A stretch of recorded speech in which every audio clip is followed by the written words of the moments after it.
আর এই আইও গুলোকে আমি বলে দিলাম, আপনাদের রিটায়ারমেন্ট বেনিফিট যদি আটকে দিতে আমি না পেরেছি, আমার নাম শুভেন্দু অধিকারী নয়। আপনি রিটায়ারমেন্ট বেনিফিট পাবেন না, আমি সাবধান। আমরা নমিনেশন ফাইলে গেছি, গোটা কতক ডাকাতকে বসিয়ে রেখেছিল হসপিটাল মোড়ে, হল্লা করেছে। এখান থেকে খোকন মাইতিকে তুলে নিয়ে গিয়ে বলছে 10 দিনের পিসি চাই। মামার বাড়ির আবদার না, পিসির বাড়ি দেখিয়ে দিব। আমার নাম শুভেন্দু অধিকারী।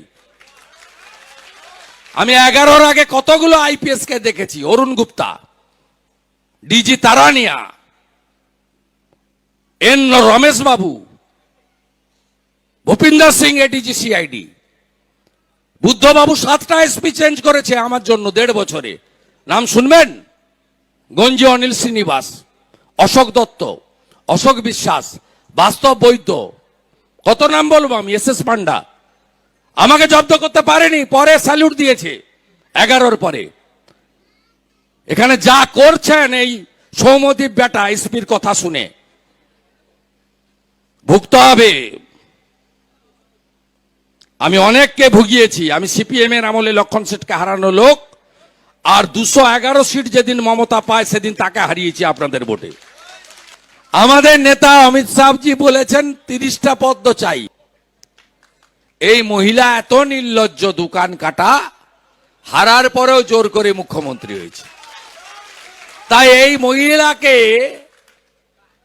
মহিলাকে প্রাক্তন মুখ্যমন্ত্রীটা আমাকে করতে হবে আপনাদের সাহায্য নিয়ে। আর একে খেলা দেখাবো, এবারে একে প্লাস করব। আমি বলে গেলাম 1 নম্বর ব্লকে মাইনাস হবে না, যে কি করে হয় আপনি গুনতির দিন বুঝে নেবেন। আমি আজকে বলে গেলাম, এত লোক মোবাইল চালু আছে, রেকর্ড রাখুন। ব্যাপার এই কয়েকটা বুথ এবারে কি করি শুধু দেখবেন। 6 জন 8 জন করে সিআরপি থাকবে, বাড়ি থেকে বেরোতে দেব না ভোটের দিন। আমি তো নন্দীগ্রামে আছি, নন্দনায়ক বাড়ি ভোট দেব, আপনিও ভোট দিবেন, আছি এখানে, তো আপনার সঙ্গে থাকবো সারাদিন, সকাল 7টা থেকে সন্ধ্যা 6টা। তারপরে আবার শেষ দফাতে মমতার দফা রফা করতে বেরিয়ে পড়বো।